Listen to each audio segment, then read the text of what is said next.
¿Qué tal, amigos caminantes? Bienvenidos a un capítulo más. Estamos aquí compartiendo con mi amiga, psicóloga, orientadora, maestra espiritual, todo, Ana Patricia, que ya la conocen. Y estamos aquí nuevamente para compartir más temas, más experiencias que nos ha dejado todo este camino recorrido. Espero que se encuentren muy bien. ¿Cómo estás? Bien, gracias. Pues aquí, gracias caminantes por estar viendo este episodio el día de hoy en este canal de Recuerda Quién Eres, en este episodio de este programa que es Camino Recorrido. Y el día de hoy vamos a platicar un poquito sobre... Un tema muy bueno. Nos pareció un tema bastante ideal. Ya hemos hablado, pero el tema como tal, lo que vamos a exponer, o que vamos a no exponer, vamos a platicar y compartir. Exacto. Momentos o cuáles han sido esos momentos, digamos, muy en específicos de dolor en nuestras vidas. Porque yo tengo la creencia, o por lo menos esa es la perspectiva que yo tengo, que hay momentos en la vida que nos causan dolor y ese dolor nos lleva a tener ese cansancio en la vida, donde pues obviamente entran temas de depresión, de desinterés en actividades. Sí. Pero que hemos o estábamos comentando hacer como un tipo top de esos momentos, sí. Porque yo le comentaba que creo que hay uno que te empieza a sentir o a hacer sentido en que, ok, algo está pasando, no me está gustando, estoy triste, pero lo puedes como que superar, dices, ok, y después como que van subiendo de nivel, y hay uno en el que dices... El punto de quiebre. Punto de quiebre, exactamente. Te rompes, ya totalmente aceptas o entras realmente en una depresión, en este cansancio de la vida, no solamente, digamos, un cansancio físico, sino realmente incluso en pensamientos de dejar de desvivir. ¿No?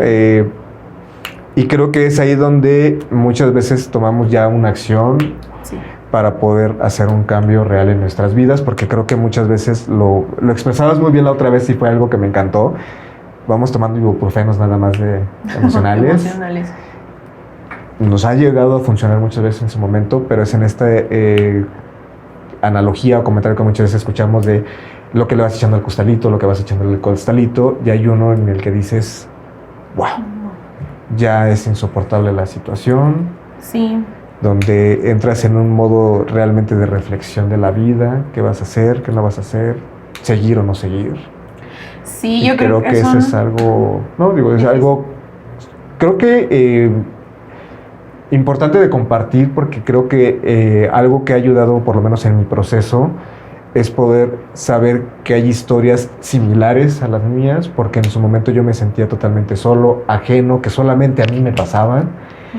Y contar contigo, que es con la persona que más he estado siempre en contacto, platicaste las historias y que tú me cuentes tu historia y que has, de distintas maneras en cuestión factores, situaciones, pero que tienes la misma emoción de decir, estoy mal, estoy triste, estoy roto, y poder conectar desde ahí y entender que no estoy solo. Creo que ese es uno de los puntos que a mí me funcionó y algo que se me hacía bastante importante poder compartir con nuestra audiencia, con los caminantes, porque creo que eso es a veces lo que nos hace falta como complemento de decir, mira, no estoy solo, si hay alguien que ha vivido que esto, lo ha vivido, ¿no? Que claro. Entiende desde qué tan doloroso es para mí como para haber perdido incluso a veces interés en la misma vida. Ok, sí, ¿no? Creo que vamos a compartir como que justamente ese top, ¿no? De lo que, los momentos como que dolorosos, nos vamos a ir como por 3, para no irnos con toda la lista. Sí. Pero tampoco vamos a entrar tan en detalle, pero sí vamos a tratar de dar el mayor contexto posible para que también esto no sea un poco pensado, triste, doloroso. Sí, porque al final lo que tenemos que rescatar de esto es el cómo salimos de eso, ¿no? El cómo salimos, hemos aprendido a sobrellevar, cómo o qué hemos obtenido de ese dolor. La interpretación que le dimos también. La interpretación que le dimos es lo que nos... Algo que a mí lo que me gustaría compartir con ustedes, y como a lo mejor esa premisa en la cual me gustaría que se desarrollara esta charla, es como el que cuando pierdes algo, también ganas algo. esos procesos de dolor que en su momento se siente uno como que desolado, como que sin ánimos, como que dices ese del chale, ya no puedo, ¿no? Sí, no, o sea, incluso esa misma cosas, premisa que das, dices, es que como, porque normalmente pasa, te hacen ese comentario de, no te preocupes, ya vendrá algo bueno, ¿no? No te preocupes, era para tu bien. ¿Cómo va a ser para mi bien si esto claro, es porque muy nos importante enfocamos para en mí? ese dolor, por supuesto. Sí, porque lo ves desde ese punto. Es que esto es muy importante para mí. O sea, tú no entiendes lo importante que es para mí, tú no sabes lo que significa para mí. Que incluso sentimos que nadie nos entiende, lo que tú mencionabas, ¿no? Entonces, de alguna manera, han sido momentos así random. O sea, no es así como en una línea en específico. Sí. Y son momentos que de alguna manera ha sido como que nos han dejado huella profunda. Sí, ¿no? Nos han dejado huella profunda. Entonces, comienza tú, Rich, a partir de tu primer momento de dolor en la vida. Mira, yo por lo menos cuando estábamos platicando para desarrollar este tema, sí me quedé pensando porque al final del día han sido muchos momentos de mucho dolor, pero sí encontraba que podíamos, digamos, irlos reduciendo porque como... No quiero poner encasillar, pero dices, bueno, es como pan con lo mismo, ¿no? Sí, claro. Como distintas personas, pero la esencia es la misma. Es la misma. Entonces, para mí, a lo mejor yo ahorita sí compartiría primero lo que me hizo por primera vez sentir dolor, tristeza, como un cierto cansancio o cuestionarme por qué a mí me pasó esto. ¿Por qué a mí? Exactamente. Sin embargo, no fue el que me hizo tocar fondo o el que me hizo todo. Claro. Pero el primero fue cuando yo de alguna manera identifico que no voy a volver a ver a mis papás en un tiempo. O sea, no porque se hayan fallecido o trascendido, sino yo cuando ¿Qué edad tenías? Tenía como 9 años, si no mal recuerdo. Sí, tenía 9 años. Yo ya no veía a mi mamá un año antes de llegar a vivir con mi abuelita paterna. Como medio año, no es cierto, como 6, 7 meses, perdón, más o menos. Yo tenía que no veía ya a mi mamá. Yo estaba viviendo en esa época con mi papá. Empiezan a haber situaciones en ese momento en la familia en la que me estaba yo creciendo, que era mi papá con su nueva pareja. Claro. Y empiezan a tener situaciones, pleitos, y bueno, mi papá toma la decisión de irnos a llevar a vivir en casa de su mamá, de mi abuelita paterna. Por ahí un par de semanitas en las que estuvimos saltando de un lado para otro, en casa de mi abuela materna, en casa de una de las hermanas de mi papá. Muy poquito tiempo, pero realmente cuando mi papá toma la decisión de irnos a llevar a vivir a casa de mi abuelita, ese día para mí mi papá explica la situación a una de sus hermanas que estaba viviendo ahí en la casa, porque mi abuelita no estaba de vacaciones en Querétaro. Bueno, había salido de vacaciones. No, sinceramente no recuerdo dónde haya sido. Entonces llega, no está una de sus hermanas, platica con ellas. Desconozco realmente cómo haya sido esa plática o qué se haya dicho en esa plática.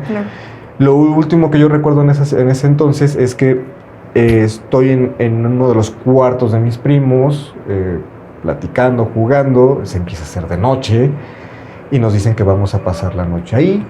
De alguna manera yo lo tomé como algo normal porque muchas veces íbamos de vacaciones allá, nos quedábamos, y me gustaba mucho, ¿no? Sube mi papá y nos dicen, se va a despedir su papá porque ya se tiene que ir, no se puede quedar. Ok.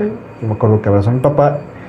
Cuando él se acerca y me dice, chaparrito, luego vengo a verlos, en ese momento supe, dije, creo que no voy a ver. Sí, o sea, creo que aquí me voy a quedar, creo que no, ¿a dónde vas a ir? ¿Qué va a pasar? ¿No? Claro. Pero sí empezaba a intuir que probablemente... ahí tenías 9 años. Sí, tenía 9 años. Entonces ahí donde yo empiezo a sentir que dije, creo que aquí me voy a quedar a vivir, algo grande o algo más grande de lo que yo percibí en ese momento está pasando, y más delicado obviamente, ¿no? Claro. Entonces cuando mi papá me dice, oye, ya me voy y todo lo demás, me acuerdo que me abraza. Para mí ese abrazo todavía es algo que sigo recordando con mucho cariño y con mucho aprecio, todavía con cierto dolor, porque para mí sí fue muy fuerte. Y me dice, no sé cuándo vaya a volver a venir. Y es donde digo, ya me está confirmando lo que estoy sintiendo, pero te prometo que luego vengo a verlos. Y mantuve esa esperanza durante muchos años. Entonces para mí fue muy doloroso porque es de, sí está pasando lo que me estoy imaginando, Y al pasar de los años se vuelve muy doloroso porque esa promesa nunca se cumplió. Nunca se cumplió. Entonces, para mí fueron de las primeras cosas que dije, ay, ¿por qué a mí? No, o sea, como, ¿por qué voy a tener que vivir esto? No ver a mis papás, el tener que adaptarme a una nueva escuela, un nuevo estilo de vida. Entonces, para mí creo que fue de los primeros momentos que empecé a identificar dolor, tristeza, cuestionarme qué pasaba. Varias cosas. Sí, no sé tú. Ok. En tu caso, ¿cuál sería? No sé si lo vas a manejar de esa manera o tú sí te vas a ir del más extremo a... No. Digo, creo que de alguna manera una de las cosas más fuertes para mí en mi vida fue cuando yo me di cuenta que mi papá le era infiel a mi mamá. Entonces, eso para mí fue muy, muy fuerte. Era adolescente, estaba enojada con la vida, enojada con el mundo y pues obviamente me enojé más, ¿no? O sea, sí, por supuesto. Entonces sí fue una situación, el estar yo, llegar y decirle a mi mamá, ¿no? Vi esto, pasa esto y que mi mamá me viera con ese enojo, ¿no? Con ese coraje de que es que yo lo vi y obviamente mi mamá, no, me estás confundiendo. Estás confundiendo, estás segura, que no sé qué, ¿no? Entonces, de alguna manera, el ver el vivir y el poder darme cuenta de que mi papá no, en ese momento, ¿no? Mi papá no era lo que yo creí que era, fue fuerte. Fue muy, muy fuerte y muy difícil para mí. Sí, porque tú lo tenías... Porque me cuestioné eso, ¿no? Pero fíjate que nunca dudé el decirle a mi mamá. O sea, nunca fue así como que... no, se lo digo, no se lo digo. Ajá, no, o sea, de hecho mi primera reacción fue ir y decírselo. Ok. ¿No? Y entonces obviamente mi mamá no me creyó. Es obvio. Bueno, si aunamos a lo que platicabas, porque tendías a mentir. Ajá, exactamente, ¿no? Entonces, y de alguna manera pues dije, no, ok. Entonces ya conforme pasa el tiempo, ella se empieza a dar cuenta, empieza a observar, empieza a escuchar incluso a otras personas cercanas, ¿no? A ella, como ok, aquí algo está pasando. Ya pues obviamente cuando ella lo constata, pues sí mi papá se entera, o sea, mi papá sabe que yo fui la que le dije a mi mamá y en ese momento él y yo entramos en conflicto, ¿no? Fue así como que yo lo tomé así, ¿no? Fuiste la soplona, ¿no? ¿Sabes? Así como que por tu culpa todo esto está pasando. Ajá, la traición, hermano, ¿no? La traición. Sí, totalmente, ¿no? Así como que... Y entonces fue así como que en muchas ocasiones, o pasé mucho tiempo enojada con mi papá, en ese sentido, ¿no? Tal es así que no nos tolerábamos, o sea, haz de cuenta que era como una lucha de poderes, un pleito, yo era altanera, era grosera, estaba en esa rebeldía, más aún enojada en ese sentido, ¿no? Yo creo que ahí fue donde empecé yo a colocarme en una posición que no era mía, porque empecé a tener esa parte de poder decir, pues tengo que defender a mi mamá, ¿no? Y tomas partido, obviamente, ¿no? Por sororidad, por género, pues obviamente tomas partido con mamá y entonces obviamente empieza este reclamo, esta lucha, ¿no? Sí, ese pleito. Y entonces para mí fue muy, muy difícil. Creo que fue más complicado, bueno, ahorita que lo estoy reflexionando, creo que para mí fue más complicado el decir qué va a ser mi mamá, al hecho de decir de que, ¿por qué mi papá está haciendo esto? O sea, es como la que me preocupaba más era ella, ¿no? O sea, porque incluso, y no me equivoqué en ese momento, ¿no? Yo sentía, no me equivoqué porque yo recuerdo que cuando mi mamá se enteró, bajó como 8 kilos en una semana, estuvo en depresión, tenía ataques como de, ¿qué hacemos? O sea, ella la vi yo en su momento, pues, hasta cierto punto como perdida, ¿no? Y mi hermano chiquito, o sea, mi hermano estaba pues, bebé, no recuerdo muy bien qué edad tenía mi hermano, pero estaba muy pequeño. Entonces, de alguna manera, el hecho de poder... Yo había ocasiones, yo estaba en la universidad, pero acababa de entrar a la universidad, y me acuerdo que incluso, me acuerdo que el primer semestre yo reprobé inglés, y reprobé el lenguaje porque era la primer clase que yo tenía que llegar y no quería llegar porque me preocupaba dejar a mi mamá. Entonces reprobé por asistencias. Me acuerdo claramente que nunca le dije a mi papá, ¿estás haciendo esto? Con la pena. Nunca te lo dije, pero pagaste un extra de la prepa, de la universidad en inglés, ¿no? Pero efectivamente, o sea, sí fue en su momento muy difícil. Sí, ¿No? O sea, en ese sentido me preocupaba mucho qué estaba pasando, ¿no? O sea, en ese sentido, pues ocupé un lugar que no me correspondía. Hoy lo veo, en ese momento pues hice lo que pude con los recursos que yo tenía. En ese momento ya me quedaban muchas cosas muy claras, ¿no? Pero de alguna manera esa perspectiva fue el darme cuenta de que mi héroe no era quien yo creí que era en ese momento. Sí, de ahí te entiendo perfectamente. Híjole, me dolió bastante y después fue casi como que no, mi papá no es lo que yo creí que era, ¿no? Y después darme cuenta, ver a mi mamá como vulnerable, fue así como que mi atención cambió de esa decepción a esto otro. Sí. Y lo entiendo porque a mí, por ejemplo, en ese sentido que también viví la separación de mi papá por unos temas muy similares, a mí me llevó al decir, híjoles, mi papá sí es lo que dicen que era. Claro. Y obviamente después, con todos los hechos que sucedieron posteriormente, pues todavía fue de, yo tenía una ligera esperanza de que estuvieran equivocados y... Sí. No, papá, no me ayudes, ¿no? Sí, por supuesto, ¿no? Porque de alguna manera, creo que cuando uno es niño y vive este tipo de cosas, bien dice, ¿no? Bert Hellinger decía, los niños solamente asienten. ¿Qué quiere decir esto? O sea, que los niños simplemente viven, toman la vida como es, le dan esa interpretación y no saben, ¿no? O sea, no tienen esa noción de si está bien, si está mal, simplemente se guían porque realmente como que siento que en esa etapa sí está muy nuestro instinto de decir, no me siento segura, no me siento bien, algo está mal, ¿qué está sucediendo? Como lo que tú decías ahorita, ¿no? Como que algo no está bien, estoy sintiendo esto raro y de repente llega el papá y te dice, ¿no? Luego te vengo a ver y tú así como que, ¿por qué, no? O sea, que tú no vas a dormir aquí o a dónde vas o qué está sucediendo, ¿no? O sea, esa sensación de abandono o esta situación de injusticia a veces se vive o lo vivimos. Bueno, yo estaba adolescente, pero sí fue una situación bien fuerte para mí, o sea, en ese sentido. Sí, porque era de traición, de injusticia, ¿no? Porque muchas veces creo que defendemos lo que vemos o lo que no estamos interpretando y cuando están las otras dices, híjoles, ¿no? Qué injusto porque yo tanto te estoy defendiendo y tú sales con tus cosas. Pues... ¿Y lo has trabajado? ¿Qué cosa? Esa situación, este primer evento que cuentas. Sí, claro, o sea, hay muchas situaciones porque me empecé a dar cuenta porque sobre todo el pleito que yo tenía con respecto al concepto que hablábamos al tema de lo que es ser papá y mamá. Sí. Lejos, y ahí fue cuando también comentabas en uno de los capítulos que muchas veces es esta parte de por amor hay cosas que se hacen y en ese hacer me quito del camino. Claro. ¿No? Entonces, por ejemplo, por lo menos la perspectiva que yo tuve ya tiempo después y donde a lo mejor me ayudó a quitarle ese peso de enojo y coraje de mi papá, donde me puse a reflexionar y dije, a ver, si en esta parte de se hacen las cosas por amor y me quito, creo que mi papá en ese sentido, el mayor acto de amor que pudo hacer por nosotros fue llevarnos a un lugar donde supiera que íbamos a estar bien. Claro.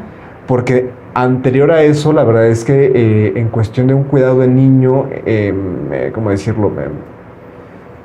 Estábamos muy mal educados en el sentido de, o descarriados, no sé si ponerlo, no sé ahorita bien cuál es el término que ocupar, pero teníamos hábitos muy distintos para un niño.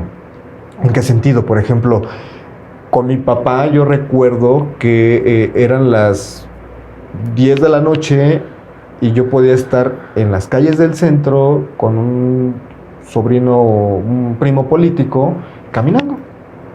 Okay. 2 niños de 8 años. Ah, ok. No, sí, qué fuerte.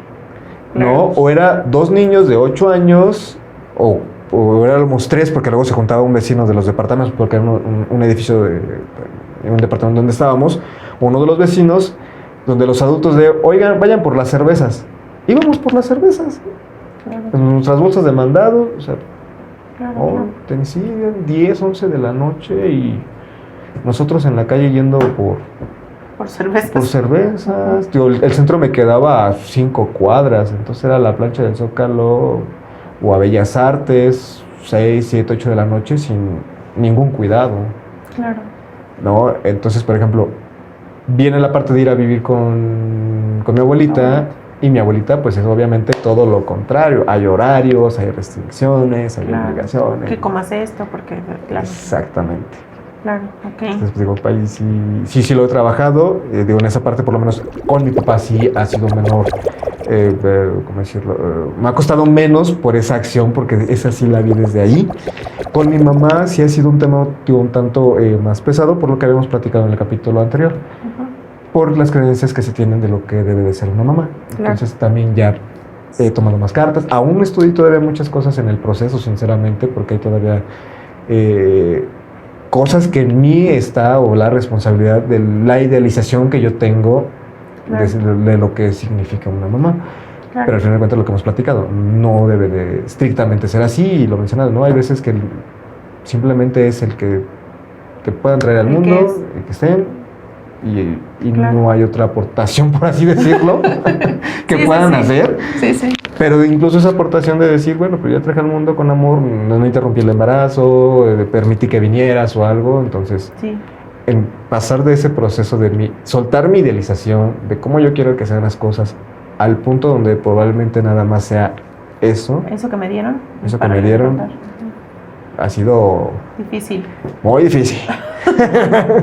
Fíjate que este tema este tema que yo en específico acabo de compartirles, es algo que incluso hoy en día, por ejemplo, lo cuento con algunas personas, y a veces me dicen, es que yo no podría hacer esto, ¿no? O sea... ¿El de ir a decir? No, ahorita te voy a compartir por qué me lo dicen. Una de las cosas desde el paradigma sistémico, cuando yo empiezo a trabajar la aparición de terceras personas en un matrimonio, ¿no? Yo ahí pude entender muchas cosas. Fíjate que algo que en su momento, porque en aquel entonces yo estaba en la religión católica, ¿no? Bueno, estaba empezando a ya salirme de ahí, ¿no? Pero siempre, entonces desde esa perspectiva yo estaba tan enojada con mi papá, o sea, no tenías una idea, o sea, estaba yo... A mí me daba mucho miedo sentir odio por mi papá. Sí, porque estabas con la parte de que tienes que honrar a tu papá y a tu mamá. Entonces me daba mucho miedo, y era algo que yo de niña, bueno, de ahí estando más chica, yo decía, ¿no? O sea, yo pensaba en mi papá y yo decía, un odio, o sea, era un enojo horrible, ¿no?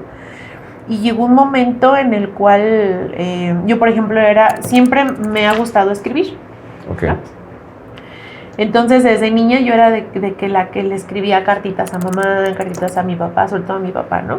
Y entonces, cuando yo no podía expresarle algo, pues se lo daba en cartas, ¿no? Se las dejaba así como que en la almohada o pegadas en el baño. Recuerdo que se las dejaba pegadas en el espejo del baño, ¿no? Para que no haya de que no la vea. Para que no las viera, exactamente, ¿no? Entonces, recuerdo que en aquel momento pues sí también le escribí cartas, porque yo decía, es que si yo le digo esto así de frente, o sea, no sé cuál vaya a ser su reacción. No sé cómo voy a su reacción. Tuya. No, su reacción sí, porque mi papá en algún momento de mi infancia, bueno, en algún punto, sí fue de pegarme.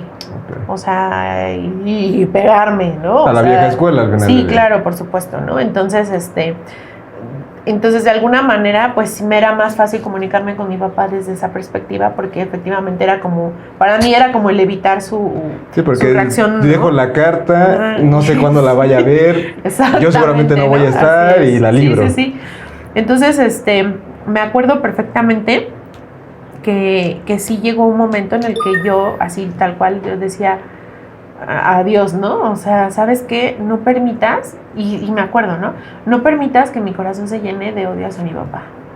Dije, porque no quiero odiarlo, o sea, porque es mi papá, porque no quiero sentir, no sé lo que sea sentir odio por alguien, porque nunca había sentido odio por nadie, y creo que nunca lo he sentido.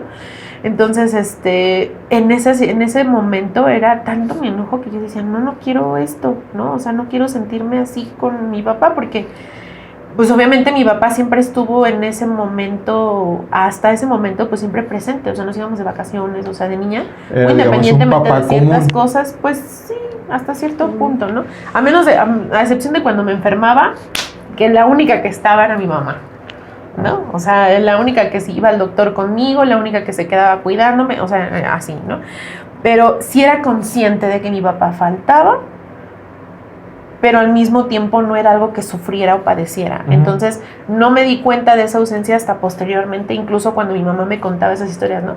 Es que tu papá nada más me dejaba en el consultorio, y ¿te acuerdas que tu papá no estaba? Y yo así de, sí es cierto, mi papá nunca estaba en el consultorio, ¿no? O sea, era así como que, sí es cierto, ¿no? O sea, nunca estuvo cuando yo me enfermaba. Mi mamá era la que estaba al pie del cañón ahí, ¿no? Entonces, de alguna manera, hasta más grande fue cuando empecé a darme cuenta por lo que me decían que mi papá no estaba, ¿no? Pero realmente yo tengo recuerdos de la infancia que mi papá, yo me iba a trabajar con él y platicábamos y cantábamos y, o sea, yo tenía ese recuerdo muy padre Sí. de él, ¿no?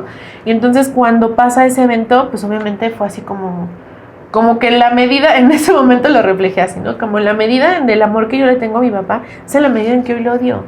Y era un enojo, o sea, no lo podría explicar, ¿no? Cuantificar, pero era Ajá, muy... ¿no? Pero era mucho. Entonces, Sí. a tal grado que yo estaba tan enojada que yo pedía eso, ¿no? Yo me acuerdo que le pedí a Dios eso y realmente pasó. O sea, fue algo... Pero fíjate muchas veces cómo lo vamos viendo de diferentes maneras, porque yo, en su momento, yo odié a mis padres. Sí, a por los supuesto. dos. Sí. Y lejos de, a lo mejor, tú decir, por favor, Dios, no me dejes odiar, para mí era de... Dame chance, se lo merece. Dame chance de odiarlo. Sí, o sea, en ese caso los dos era de, o sea, a ver, según tú, o digo, en ese sentido, sí, la sí. perspectiva que tenía un niño de ya 12 años, Sí, claro. con lo que ya estaba... Siendo un niño, amigo. O pues, sea, totalmente, entrando como que en esta parte de lo que enseña normalmente la doctrina católica, claro. yo era de, a ver, según tú lo que estás diciendo aquí, esto son los Sí. papás, no están cumpliendo, entonces yo puedo odiarlos. No tienes por qué venirme. Sí, claro, Yo internamente era sí, mi totalmente. postura, decir, oye, dame. O sea, yo sí Claro. pedía permiso de dejarme de odiarlos sentirlo, porque ¿no? sentía que se los había ganado. Sí, por supuesto. Y algo que me pasó posteriormente en ese sentido fue eso, ¿no? El empezar a entender y el decir que primero obviamente reclamaba, ¿no? Y la culpa era la otra persona. Porque para esto, lamentablemente, esta persona trabajaba en mi casa, ¿no? Porque mi papá trabajaba en el negocio, trabajaba en mi casa, y entonces era alguien que en su momento fue muy cercano círculo, no a la familia, no, pero círculo sí que a la estaba... convivencia familiar, ¿no? Entonces, y que aparte de todo, incluso pues ella vivía o vive cerca, ¿no? Aún de donde vive mi papá. Entonces, de alguna manera, el hecho de poder ver desde ese punto de vista esa como traición, como que, no manches, ¿no? O sea, incluso hasta en su momento de ella, porque yo a esta persona en su momento era como que a veces mi punto de cierto desahogo, ¿no? Y que se ocupara en su momento como para... Ay, qué mal plan. Pues sí, no, obviamente también fue una situación difícil, ¿no? Entonces, por eso te comento, la que más en su momento me dolió fue mucho ver a mi mamá vulnerable. Entonces tomé ese partido y fue algo que en lo particular ahí fue, creo que, donde empecé a tomar un lugar en mi sistema familiar que no era mío, ¿no? De ser la protectora de mi mamá y creerme su mamá simbólicamente y su pareja simbólicamente, porque yo sentía, no porque mi abuelita no pudiera, que mi abuelita vivía con nosotros ciertas temporadas, pero sin embargo sí entender que era como él, pues ahora haz esto, pues ahora vamos a hacer esto, pues ahora vamos a hacer, o sí, sea, como hija mayor, sí, o como ¿no? O sea, hija, como digo, su no sé. mamá, o sea, decirle, no te pongas así, ponte, o sea, como su mamá, tal cual. Y luego, pues obviamente esa vulnerabilidad. Pero cuando empiezo a entender por qué llegan estas terceras personas, cuando empiezo a ver la historia de mi papá, cuando empiezo a ver la historia de mis abuelos paternos, cuando empiezo a conocer muchas cosas, empiezo a soltar esa situación. Y entonces fue cuando empecé a decir, ok, ya entendí por qué esta persona llega a la vida de mi papá. Sí, ¿no? o que representa. O incluso porque mi papá busca a personas aparte, ajenas a la familia, ¿no? A la esposa que tiene, porque algo que pasa desde esa perspectiva, mi papá nunca nos permitió como familia involucrarnos, por ejemplo, en el negocio familiar, ¿no? O sea, nunca fue así como que incluir a su esposa. Vénganse, ayúdame, vamos a hacer vamos algo. a hacerlo juntos, mira, así esto. Entonces, te enseño, ¿no? Sí, exactamente, ¿no? Entonces siempre fue como que, hoy en día entiendo desde dónde lo vive, desde dónde lo hace, muy independientemente de lo que se pudo haber hecho, ¿no? Simplemente pasó lo que tenía que pasar y hoy lo acepto y está bien, ¿no? Pero en ese momento fue muy difícil. O sea, fue muy difícil y el saber muchas cosas desde esa perspectiva fue lo que me ayudó a poder sanar esa parte y entenderlo. Y hoy puedo ver a mi papá y puedo abrazarlo y decirle que lo amo y que honro su vida, respeto sus decisiones que ha tomado y tomo de él, que todavía es un trabajo que se sigue haciendo, porque esto es un trabajo que se sigue haciendo, porque de repente sí salen ciertas emociones y o más información, por supuesto, pero de alguna manera como que la base para poder identificar todo el contexto que lleva eso, creo que me ayudó bastante el poder sanar esa parte, ¿no? Y puedo identificar bien y agradecer hasta cierto punto el que mi papá esté con esta persona, que hasta la fecha sigue con ella, porque si yo veo a mi papá, hoy en día puedo decir que si yo veo a mi papá feliz, está bien. Sí. Y si hoy veo a mi mamá con una pareja nueva y la veo feliz, está bien, ¿no? Y si no son felices, ellos son responsables de lo que está pasando, ¿no? Porque al final son mis papás, pero ellos deciden y ellos saben qué hacer con su vida y he aprendido a soltar eso, ¿no? Pero en su momento esa parte me dolió mucho. Sí, duele mucho. Me costó mucho. ¿Por qué a mí? Así es. ¿Cómo ves, amigo? Pues sí, digo, se lo puedo entender de alguna manera, porque digo, a lo mejor lo que platicamos al momento de iniciar el capítulo, son historias similares en cuestión de las emociones que vivimos, ¿no? Claro. Un odio, un coraje, un enojo. O sea, yo lo viví a lo mejor con otra situación distinta. Y es difícil salirse del juicio. O sea, el dejar de enjuiciar a mi papá en este momento, a la otra persona en cuestión, a mi mamá, ¿no? O sea, ese tipo de situaciones, el dejar de enjuiciar este tipo de cosas, de salirme yo desde esa perspectiva, me costó, pues yo creo que fácil unos 2 años, o sea, constante, o sea, sí era constante, de decir, híjole, es que ya no quiero sentirme así y ya no puedo seguir enojada con esta señora, porque al final de cuentas mi papá sigue ahí y porque, o sea, muchas cosas que yo decía, no quiero vivir así. Sí, ¿no? Donde creo que empiezas a decir, algo tengo que hacer, pero sin embargo, creo que no llega a ser el evento que te hace tomar acción. Sí. Porque esa es la otra, ¿no? O sea, por ejemplo... Podría decir que ese fue el evento detonante, pero el hecho de poder trabajarlo y mirarlo desde una perspectiva sistémica me ayudó mucho a identificar que hoy en día está bien que haya sido así. Sí. ¿Cómo la palabra ¿Fue como tenía que ser? ¿O cómo así como tenía que ser, no pudo haber sido diferente, fue perfecto como estuvo. Tenía que ser, ¿no? Claro. Y ese dolor, igual regresando un poquito al tema de origen, creo que gané el darme cuenta que sí soy fuerte, que no soy rencorosa, o sea que de verdad no soy rencorosa, no soy traicionera, que también me ayudó a dejar de mentir, ¿no? En ese sentido, en aquel momento que ya les he compartido, vean el capítulo anterior para que vean a qué me refiero, y el poder identificar esa perspectiva fue como el asentarme, ¿no? Sí. Como que en ese momento me tuve que salir del adolescente para vivir un poco desde la perspectiva adulta, porque era lo que se requería y lo que se necesitaba, ¿no? Porque se cometieron, alrededor de todo eso, obviamente, te vuelves el apoyo de tu mamá, eres quien le dice, tú eres la terapeuta, ¿no? Sí, bastante. Sí, es difícil, entonces, pesado. todo lo que conllevó ese evento, ¿no? Así es. Lo entiendo perfectamente, porque también pasó algo muy similar cuando mis papás se separaron. Pero digo, sin embargo, por lo menos, para mí sigue sin ser, digo, lo que mi punto de quiebre o mi tocar fondo.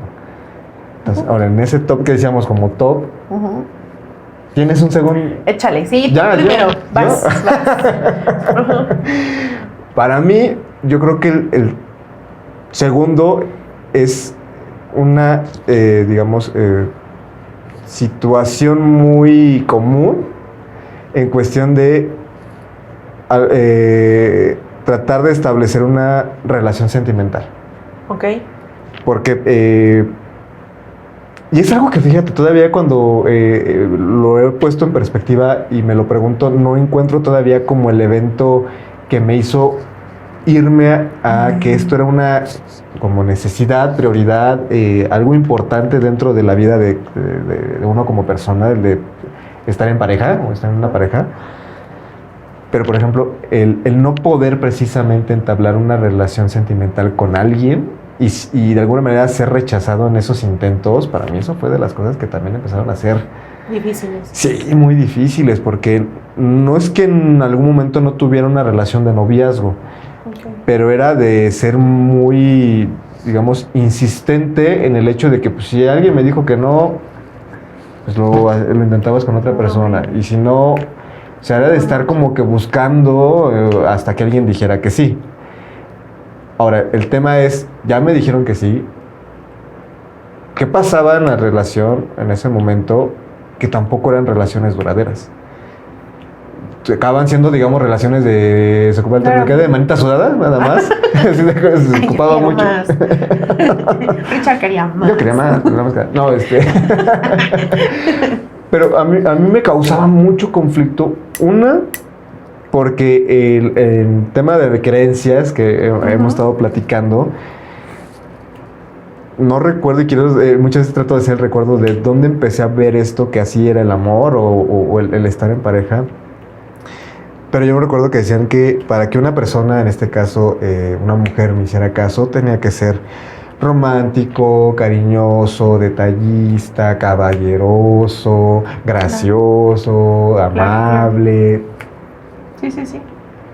Todo ese rollo. Ese cúmulo de atributos que uno debería tener y cualidades. Yo me acuerdo que con tal de poder ser yo, digamos, la primera opción o la opción a que dijeran que sí, era muy, no sé si llamarlo intenso como tal, pero sí era de tener que cumplir como al pie de la letra todas esas situaciones. Entonces, a mí lo que me podía mucho, pasado ya, digamos, varios intentos fallidos. ¿Varios como cuántos? Ay, no sé. ¿Los incontables? Sí. Ok. Es que, pues digo, es que al final de cuentas yo llegaba en esa situación, o sea, era de que a lo mejor si la compañera del salón me gustaba y todo me acercaba, o sea, era primero el trato, cómo estás, y oye, es que me gustas, y tratar de entablar una relación, y no, ok. Pasa como que dejar pasar un tiempo y de repente darte cuenta que también te gusta, te llama la atención alguna otra compañera del salón o de otro salón. Entonces también es de como caer en ese ciclo, o en ese espiral o bucle. Claro. Llegó un punto en el que decía, bueno, ¿por qué? O sea, y dentro de eso se repetía mucho la frase de, es que eres bien lindo, es que sí eres bien buena onda, no, es que sí eres muy romántico. Pero eres mi mejor amigo. Pero, es que nada más te veo como un amigo. Claro. Me hicieron dudar mucho también de mí, o sea, decía, ¿qué tengo? O sea, y en ese sentido me empezó a doler, una, cansarte del rechazo. Claro. Dos, de alguna manera cansarte de decir, a ver, estoy haciendo A, B, C, D, F, G y no está pasando. Yo tenía sobre todo eso me quedó muy, muy presente en la secundaria, tenía una amiga que se llamaba Daniela, y se dio que se llamaba porque pues desafortunadamente trascendió de este mundo de este plano hace 3 años, si no mal recuerdo. Ok. O sea, para mí fue importante porque creo que sí fue mi primer amor. O sea, yo viví enamorado, a pesar de que tenía como que esas intenciones o intentos de con otras personas. Claro. Para mí siempre ella fue mi primer amor. Okay. Que realmente sentía algo más intenso, más grande, que a lo mejor al principio que vas conociendo a una persona. Claro. Y fue más impactante porque era de los 3 años. cada oportunidad que yo veía era de, ándale, dame la oportunidad, ándale. Cada 3 años. No cada 3 años. En esos 3 años que duró la secundaria. ¿Cada 3 años la buscabas? No. Durante esos 3 años que duró la secundaria, Ajá. era de cada oportunidad que había de poder hacer mención, era el mismo rechazo, la misma, ¿cómo se llama? Diálogo que se decía, y a mí me daba mucho coraje porque como era su mejor amigo, porque incluso compartíamos transporte escolar, entonces era de escuchar sus historias de desamor y yo así de... No me cuentes. Deja tú que me contara. Dice, dame a mí chance y vas a ver que yo no te voy a... Casi en esa insistencia de... Pues la estás pasando porque quieres, ¿no? O sea, yo no lo voy a hacer, yo no lo haría. Claro, sí. Entonces, amiga, date cuenta. Exactamente. Pero entonces fue como que esa repetición de ese bucle prácticamente, pues lo tengo hasta donde recuerdo bien, yo creo que sí de la secundaria hasta la prepa. Como que ese ciclo, y sí me empezó eso a cansarme a nivel personal y de autoestima, muy cabrón, porque era de, pues trataba de incluso a veces copiar el estilo de otras personas o los modos de otras personas porque veía que era lo que les atraía. Trátalas mal y aquí estarán, ¿no? Pero es algo que nunca he podido incluso. No, qué bueno. No, qué bueno. O sea, ya he comprendido el punto de ser firmes en cuestión de límites, de acuerdos, de todo lo demás, y que eso no es estar mal. Claro. Pero esa parte de me voy a vengar, hija de... O sea, por más que digo, y quiero llevarla mejor a la acción. Sí, no. No puedo, no me nace poder acabar de decir, así me la vas a pagar y te voy a hacer... Lo mismo. Exactamente. Claro. Entonces para mí sí fue mucho, sobre todo porque me vi mermado en mi autoestima, en mi seguridad. Sí.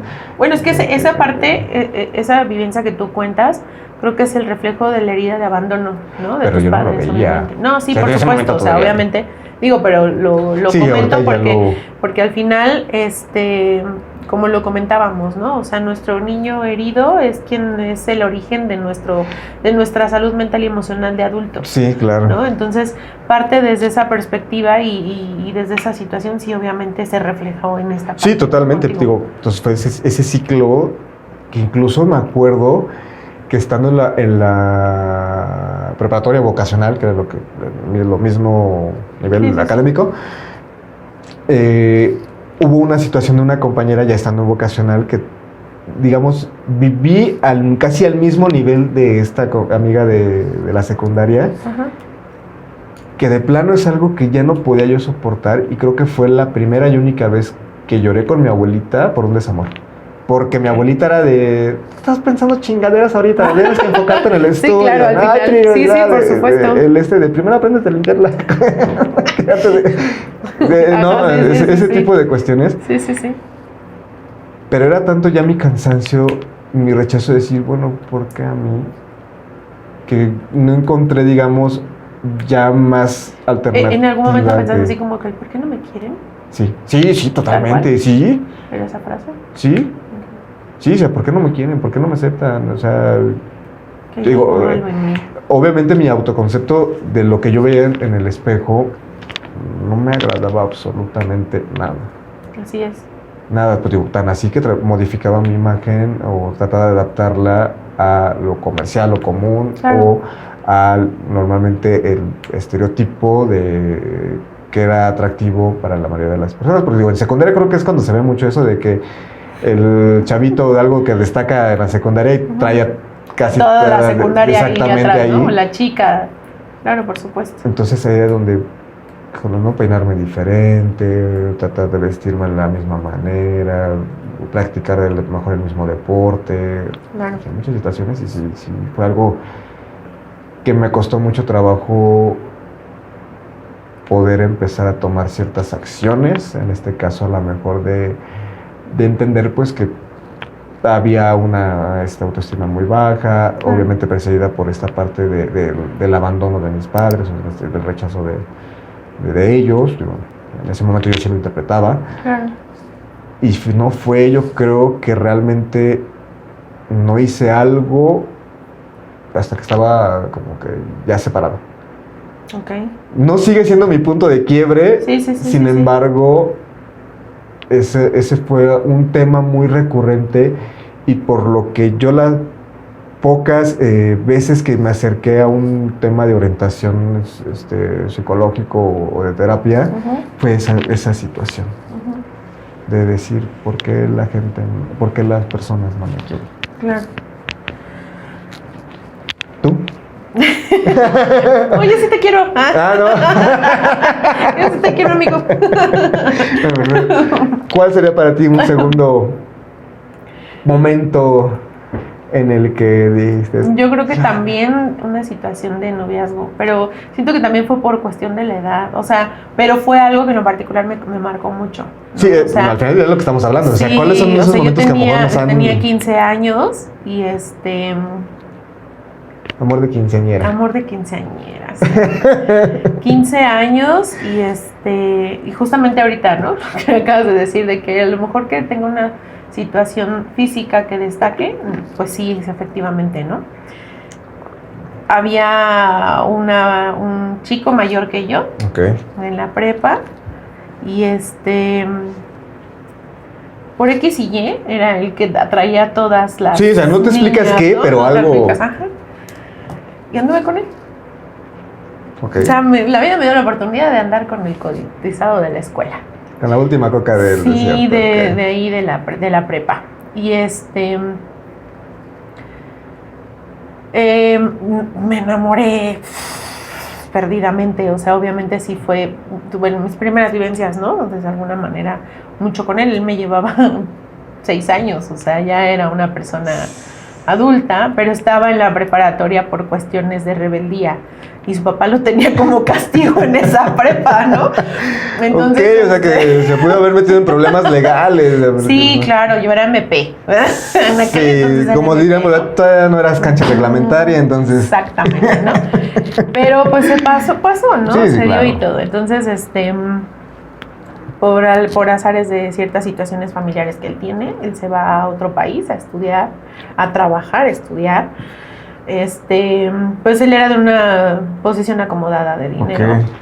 Okay. Y cuando esa relación se marchó, literal fue así, fue un duelo que me dolió mucho, o sea que sí, yo creo que es de las pocas veces en mi vida que he estado en verdadera depresión. Okay. O sea que sí fue, que dije yo, esto no está pasando, ¿no? O sea, que no sí, que yo recuerdo realidad. que yo estuve mucho en negación, que literal fue así de que no me quería bañar, tenía mi recámara hecha un asco, o sea, sí, totalmente, sí, ¿no? Sí, o sea, sí. yo, y sí, literal, o sea, fue en el momento en el que yo dije, quiero vivir sin él, ¿no? O sea, fue así como que, wow. Fue muy fuerte, o sea, porque vivimos cosas muy, muy padres. Fue mi primera vez para muchas cosas, ¿no? O sea, el salir de la ciudad sin mis papás, solamente en esa situación. Mamá, lo siento. O sea, pero fue, obviamente, digo, hoy me queda claro que a lo mejor sabía perfectamente bien. Lo he considerado saber si es manipulación, pero la verdad es que no. Yo creo que ni él se esperaba que viviéramos esa situación. Okay. Porque siempre yo pensé que se iba a fijar en la chica también popular de la prepa. Sí, normalmente, ¿no? Es el mismo concepto o estereotipo que así se tiene, ¿no? De la entonces situación. Incluso cuando él me dice, es que me la paso muy bien contigo, no piensas como una niña de 15, o sea, me siento, o sea, me sabes escuchar, me sabes, ¿no? Y entonces, te subió el ego también. Sí, totalmente. Pero al final, fíjate que me costó mucho trabajo yo decirle, sí quiero andar contigo, porque sí me estuvo rogando, gente me rogó. Pero yo creo que por esa intensidad, por esa situación, cuando se va, fue muy difícil para mí. Me marcó mucho, o sea, así a nivel pareja dije yo, me marcó mucho. Entonces, gracias a un amigo que teníamos en común, fue que habló conmigo en algún momento y me dijo, ¿qué estás haciendo? ¿Estás mal? ¿Estás bien chavita? O sea, tienes que... Amiga, date cuenta. Ajá, no, o sea, amiga, date cuenta, o sea, ¿no? O sea, totalmente. Sí. Entonces, en algún punto él me mandó un correo cuando estaba en Messenger y Ah, ok, correo sí, sí. electrónico, en aquellos ayeres. ¿No? Entonces, él me dice que él quiere que yo me vaya para allá cuando cumpla 18 años, ¿no? Wow. Entonces yo dije, wow, ¿no? Entonces, Sí me quiere. sí, totalmente, ¿no? O sea, dije yo, esto no está pasando. Entonces, obviamente, pues mi ánimo sube porque pues, obviamente yo era menor de edad y entonces él me dice, cuando cumplas 18 yo quiero que te vengas conmigo, yo te echo la mano, o sea, tú acá no vas a carecer de nada. Dije yo, wow, ¿no? En ese inter de que que yo tenía 16 y medio cuando esa relación se acaba, a que cumpliera yo 18, me entero que va a ser papá. Wow. De alguien allá. Y entonces, pues otra vez la depresión. No, o sea, otra vez esa depresión, esa decepción, o sea, fue algo que en lo particular sí me marcó mucho por cómo Y ojalá que te me mueras. sentí. No, hoy de hecho, en una ocasión años después nos volvimos a encontrar aquí en la Ciudad de México. Él estaba aquí platicando de su hija, es una nena, la que en su momento tuvo. Okay. Y realmente no fue...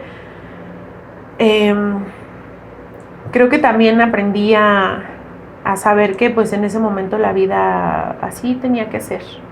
Sí, obviamente. ¿No? Digo, ahorita lo contamos como lo decíamos para que puedan compartir, Sí. bueno, compartimos nuestras experiencias. Sí. Obviamente con el camino que hemos recorrido nos damos cuenta que las cosas pues tenían que ser así. No había otra porque había, lo comentabas al principio, dentro de toda pérdida. Sí, siempre ganas algo, ¿no? O sea, pero en ese momento y luego no en aquel sabes, entonces a lo único que quieres estar ahí. Gané en que no tenía que confiar en los hombres, no es cierto, es broma. No todos los hombres son iguales, chicas, y no todas las mujeres son iguales, o sea, no. Cada quien somos el resultado de diferentes historias. Más bien había que preguntarse porque siempre atraemos al mismo tipo de mujeres o porque atraen siempre al mismo tipo de hombres, que después ya lo aprendí. No, sí, claro, ahorita aunado a esto te voy a decir una cosa, o sea, su mamá de él era alcohólica. Él tenía una situación que era, su mamá en esa situación, sus papás estaban no divorciados, separados, pero en su casa había ese problema de que su mamá era alcohólica. Entonces, en algún momento, pues había ciertas cosas que él compartía, ¿no? Y que también conociendo un poco de su historia familiar hoy en día, porque en ese entonces pues no lo percibía, ¿no? Obviamente, pero hoy en día yo haciendo ese recuento, esa autobiografía, me doy cuenta que, claro, porque él en ese momento pues era lo que le quedaba, ¿no? O sea, él, de todos los nietos, él era el único hombre y su abuelo era pues, muy machista, y entonces cuando su abuelo fallece, le dice, bueno, en cuestiones de familia, él le deja la herencia y negocio y todo, y pues él se va del país por esa situación, ¿no? Entonces, de alguna manera, desde ese punto de vista sí fue muy... Dije yo, ay, o sea, ¿cómo en chavita pude vivir eso, no? Y por amor, desde esa perspectiva, dije, ¿cómo en su momento sí llegué a decir, ya no quiero vivir sin él, ¿no? Ya no quiero vivir esto, porque yo sentí que sufría, o sea, yo me sentía Vela en Luna Nueva, que se me trozaba todo el corazón y el hueco aquí, no saben, o sea, no, yo estaba mal, ¿no? Entonces, pero fue algo que me marcó mucho. Sí, es que son cosas que marcan. Me marcó mucho. Y que de alguna manera, fíjate que de autoestima no padecí en eso. Al contrario, yo creo que el estar con una persona mayor que yo y que fuera sumamente atractivo, porque me acuerdo que mis amigas me decían, ay, si tienes hijos con él van a salir bien guapos, ¿no? Y así como que, ok, ¿no? O sea, sí, ¿no? Sí, sí, ¿no? O sea, la verdad es que sí. Pero así, o sea, desde ese punto de vista, hoy en día puedo ver un poquito más empatizando, no justificando muchas cosas que las personas hacen, pero sí entendiendo desde dónde a veces las personas actúan. Y de esa manera creo que a mí me ha funcionado mucho el identificar y el no estar o no tomarme nada personal de las cosas que vivo. Porque entiendo que las personas hacen lo que pueden con lo que tienen. O sea, entonces... Cuando no somos conscientes de lo que vimos en el programa pasado de la programación, pues obviamente hacemos cosas a lo güey, o sea, y es normal y estamos aprendiendo y esto es un proceso. Entonces, Pero desde esa perspectiva de parejas, eso en lo particular me marcó. Es una de las cosas que sí te marcó. Mucho, sí, mucho.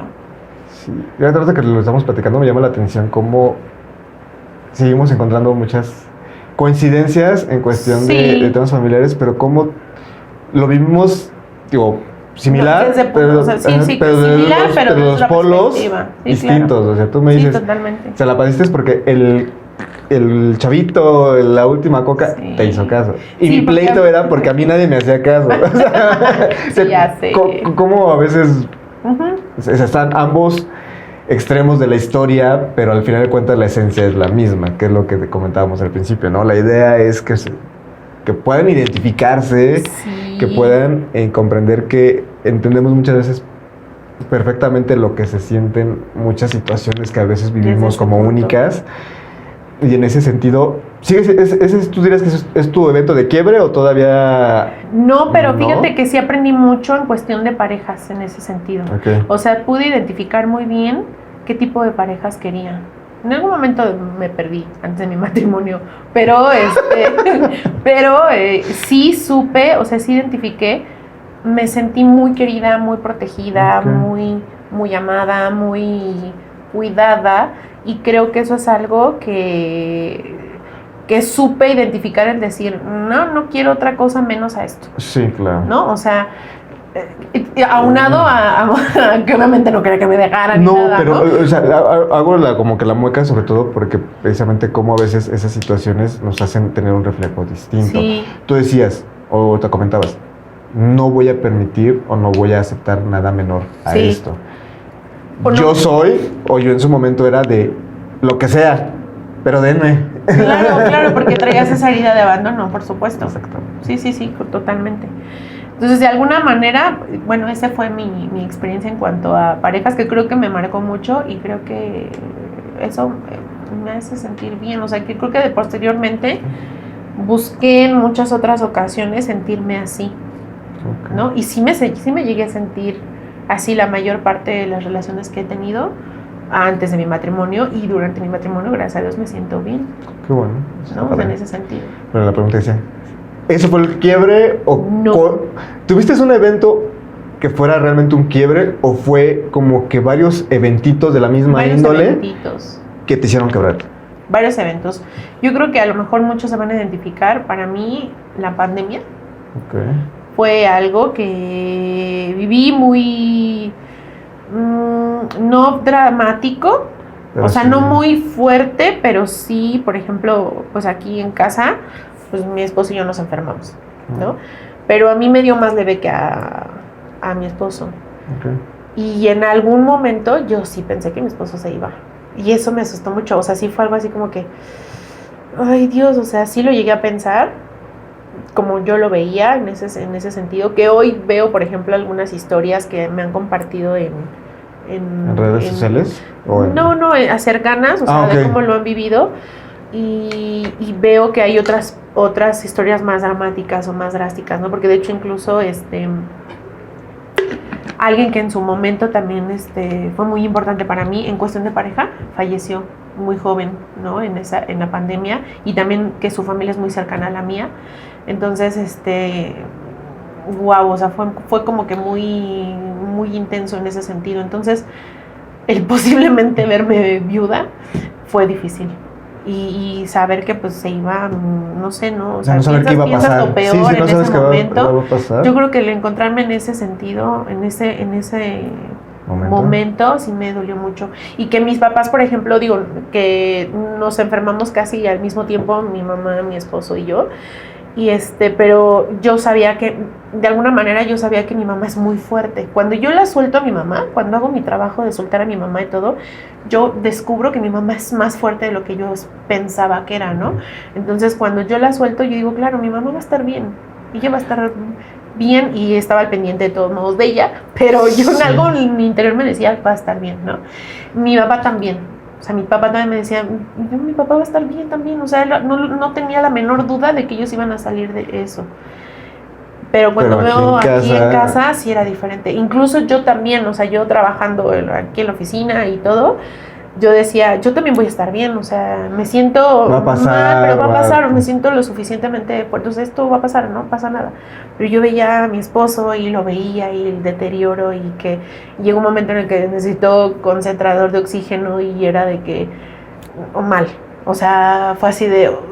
que hoy veo que hay personas que se pusieron súper peor, que gracias a Dios no llevamos al hospital, ni a intubación, ni nada de eso, pero sí necesito un concentrador de oxígeno, y el verlo en la noche, o sea, ese tipo de cosas, no, sí me pegó.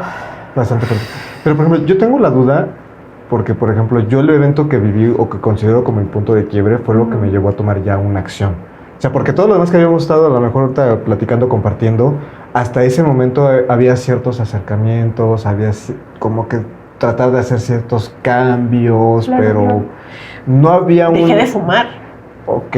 Pero... O sea, les estoy diciendo que yo fumaba desde los 17 años, 17 años, y en el 2019, cuando empieza más o menos este rollo que todavía estaba en su país de origen, en China, si sí, no sí, me recuerdo, sí. Empezábamos a ver esa perspectiva y yo decía, está muy lejano, ¿no? Y entonces, pero yo recuerdo que algo en mi interior me dijo, tienes que dejar de fumar. Y entonces, bien recuerdo que el último día del 2019, 31 de diciembre del 2019, creo que me acabé la cajetilla completa porque dije, este es el último día que voy a fumar. Y anteriormente yo lo había dejado de fumar y lo más que dejaba eran 2 meses. Okay. Y de repente otra vez, ¿no? Y otra vez, y otra vez. Y entonces eran varios intentos y lo más que estuve fueron 2 meses.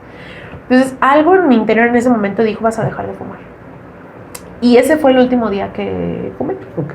No. Perdón que insista, porque eso es lo que quiero saber. ¿Pero qué fue lo que llegaste a vivir como para que empezaras a empezar realmente, perdón por la redundancia, el evento o lo que pasó que realmente te hizo tomar una acción de tengo que empezar a ir a terapia, tengo que empezar a tomar decisiones diferentes, a tomar las riendas de mi vida?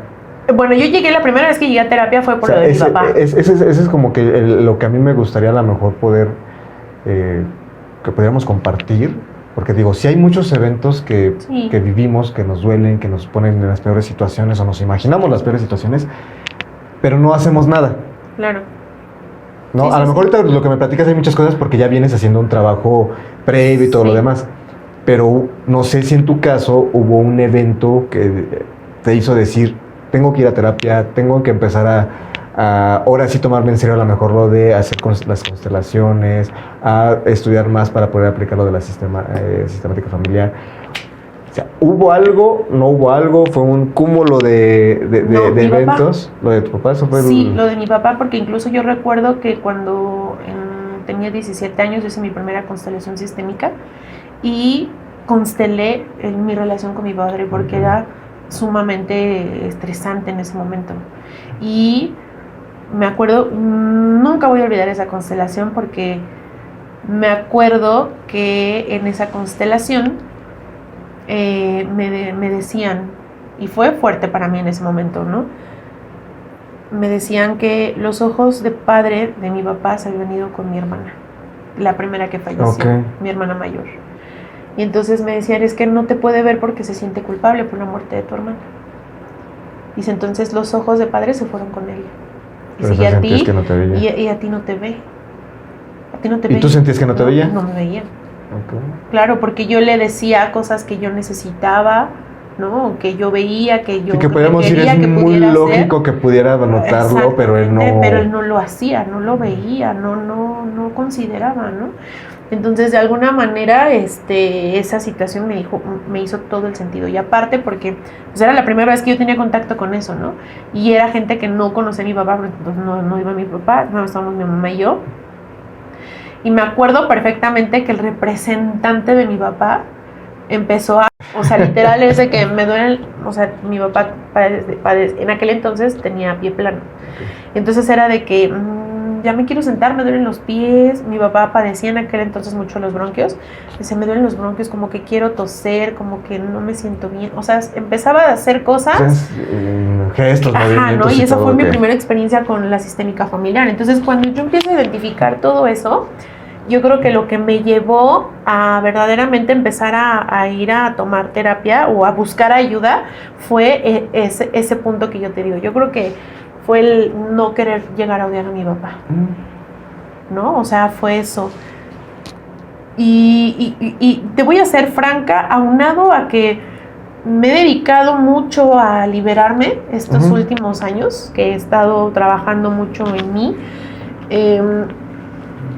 Hoy veo, y que gracias al curso de milagros, nunca lo voy a dejar de decir y de reconocer, y Dania, gracias. Sí, muchas gracias. Por dos. Que creo que hoy veo mi pasado, que en su momento fue doloroso, no tanto. O sea, que yo digo, hoy lo puedo ver a la distancia, y antes, por ejemplo, yo contaba esa situación de mi papá y era, ay, es que mi papá, no, sí, manches, sí, o sea, totalmente, yo también no podía tocarme. Era un punto de wow, ¿no? O sí, sea, totalmente. Y hoy en día lo cuento y digo, pues así tenía que ser, no pasa nada, ¿no? Y entonces por eso mucha gente me dice, es que ¿cómo puedes hacer? Pues si tu papá hacía esto y esto me y incluyo. esto. Ajá, ¿no? Es así. ¿Cómo lo haces? ¿no? Y entonces yo, pues así, ¿no? Dice, pero es que sí, nunca así? te atendió, nunca hizo, nunca el otro, nunca esto, nunca estaba. Y trataba a tu mamá así, yo pues por algo mi mamá dejaba que hiciera eso, ¿no? Y mi mamá resolverá eso, porque eso el problema ya no es mío. Sí, porque ya entendí que los problemas de pareja eran problemas de pareja. De ellos, de sus y papás. Que si mi mamá tenía que vivir esto con mi papá y ella quiso vivirlo, lo está viviendo a su manera, y ella es quien tiene que resolverlo, ¿no? Y viceversa. Si en algún momento mi papá tiene algo que resolver con él mismo, lo hará, y si no, tampoco, yo no puedo hacer nada por eso, ¿no? O sea, siempre voy a querer ver a mis papás bien felices, y hoy por hoy puedo verlos a cada quien con su vida, los amo mucho y los abrazo y los honro y los respeto, y creo que eso me ha dado mucho a mí fuerza para poder hacer cosas que antes me daban miedo, no podía, o sea, y vivir tranquila, o sea, y es algo que ya no me enoja, no me da coraje, y es algo que me siento muy orgullosa de mí. La verdad, o sea, sí es algo en lo cual me he esforzado mucho, porque creo que ese punto de quiebre en mi vida fue el no llegar a sentir enojo o odio en aquel entonces hacia mi papá, ¿no? Y de ahí se detonaron muchas cosas. Sabemos que en terapia pues se detonan. Incluso aprendes más estando en terapia cuando no tienes crisis que cuando las tienes. Sí, porque normalmente en la crisis es como que nada más el momento. El momento, exactamente, pero hay una historia Entonces, el que tú puedas platicarle en su momento el terapeuta con el que hagas match, el poder platicarle tu vida, el cómo vas viviendo tu día, o el fíjate que no me ha pasado nada drástico, pero ¿qué crees? Me pasó esto. Sí, detallitos, o sea, como que aprendes más, ¿no? De ti mismo cuando no estás en crisis que cuando lo estás. Entonces, de alguna manera sí ayuda bastante el poder identificar desde esa perspectiva ese punto, ¿no? Y pues bueno, este proceso, aún viviendo, teniendo o identificando esos puntos acciones críticos de nuestra vida, todavía creo que va siendo siempre un proceso que nunca acaba, ¿no? Incluso Bert Hellinger decía, él tenía, la verdad es que no recuerdo si 80 y tantos o 90 y tantos, pero él mismo decía, ¿no? Yo a la edad que tengo sigo trabajando con mamá y papá. Es que es lo que te iba a comentar, porque incluso yo cuando ya llegué a mi punto de quiebre, que fue, yo les decía hace rato, la repetición de ciertas situaciones, en este caso emocional, pero ya el no ver o sentir que no iba a poder concluir realmente, haber concluido mi matrimonio. Claro. Pasar de, digamos, vivir de alguna manera cómodo en el sentido de que, como sea, siempre hubo alguien atendiendo, echándonos la mano y demás. Claro. Pero pasar de haberme separado, dejar a mis hijos, irme a vivir yo solo, tratar de sobrevivir. Claro. Y aparte dentro de eso, sentir el rechazo todavía de algunos familiares por haber tomado la decisión que tomé de haberme separado. Claro. O sea, ya ese cúmulo me quebró. Tomé acción de ir a terapia porque sí dije... o sea, sí, ya, o sea, como que de todo eso, de ese proceso de mi separación a lo que fue a vivir, el haber intentado de alguna manera más... darme yo una oportunidad de a lo mejor entablar una nueva relación con otra persona y que en ese momento no se diera, fue de, a ver, no sé, si algo ya, o sea, algo está pasando porque es algo que vengo arrastrando como desde la secundaria, el matrimonio no funcionó, mi familia, entonces dije, no, algo tengo que hacer. Y es cuando me acuerdo que lo comentaba en uno de los capítulos, una de mis tías, que fue otro apoyo que tuve, mi tía Guadalupe Pitas, de cariño, Pitas. Gracias. Gracias. Que fueron de las primeras personas que me acerqué en este aspecto del espiritual y del crecimiento. Y creo que es algo que hoy por hoy nos queda claro, o sea, que es el proceso de toda la vida. O sea, aun cuando tú sientas que ya trabajó. No, y aparte que no es cansado. O sea, a lo mejor cuando empiezas, cuando inicias. Sí. Yo te lo decía. No, sí, yo era mucho de. O sea, es que tienes que leer y es que te falta. A mí me abrumaba pensar en todo lo que tenía que hacer y lo que estaba por hacer. Porque al principio no estamos acostumbrados a la reflexión. Y o sea, sí no estamos acostumbrados a eso. Pero llega un momento en el que ya incluso lo disfrutas. O sea, lo haces con gusto. Me decía alguien antier o ayer, es que te engolosinas. Y sí, ¿Sí? O sea, llega un momento en el que buscas, haces y todo. Y cuando pasas en la etapa del engolosinamiento, es cuando dices, a ver, de todo lo que ya introduje a mí, ¿qué voy a aplicar? Ahora sí ya, ¿qué voy a hacer? ¿Qué me vibra? ¿Qué me sirve? ¿Qué me está funcionando? ¿Qué tengo que hacer de todo esto, no? O te das cuenta que lo que a lo mejor todavía no está acabado por resolver, sí. Hay otras maneras y hay otras técnicas, hay otros recursos. Sí, porque todo suma. Al final de todo esto, todo suma, pero tú vas creándote tu filtro, tú vas creándote esa filosofía de poder decir, esto sí me suena, esto no me suena, y en ese proceso vas descubriendo otras cosas y vas recordando quién eres. Vas recordando quién eres, porque en ese camino recorrido tenemos que llegar a recordar quiénes somos realmente. Entonces, de alguna manera, el identificar que todo el tiempo estás en constante evolución, porque recuerden que la vida, lo único constante en la vida es la evolución, el cambio, o sea, es lo único constante. Es bien paradójico eso, ¿no? A lo más lo que le tememos es el cambio. Es al cambio. Y es lo que pasa todo Así es. Todo el tiempo y en cualquier instante. Así es. Entonces, de alguna manera este proceso no acaba, pero una vez que empiezas, no te detienes y lo disfrutas mucho y aprendes más y te vas haciendo esa mejor versión de ti. Pero déjenos en los comentarios cuáles son sus experiencias que más les ha dolido, cómo han salido, si a lo mejor aún están en ese proceso de poder soltar esa situación. Déjenlo en los comentarios, pónganos o mándenos un correíto, por en alguna parte de esta pantalla va a estar el correo de Recuerda Quién Eres. Y suscríbete, dale like a este video si te gustó, compártelo con quien tú consideres que le puede servir, o simplemente porque te gustó y porque te dio la gana. Y porque es gratis, no te va a costar absolutamente nada. Entonces, pues, muchas gracias por estar aquí, por acompañarnos. Esperamos en otro capítulo que nos puedan seguir viendo. Y pues bueno, muchas gracias por ser y estar. Buenos días, buenas tardes, buenas noches, donde quiera que estés y que nos estés viendo. Mil gracias. Gracias, hasta luego. Bye, bye. Bye.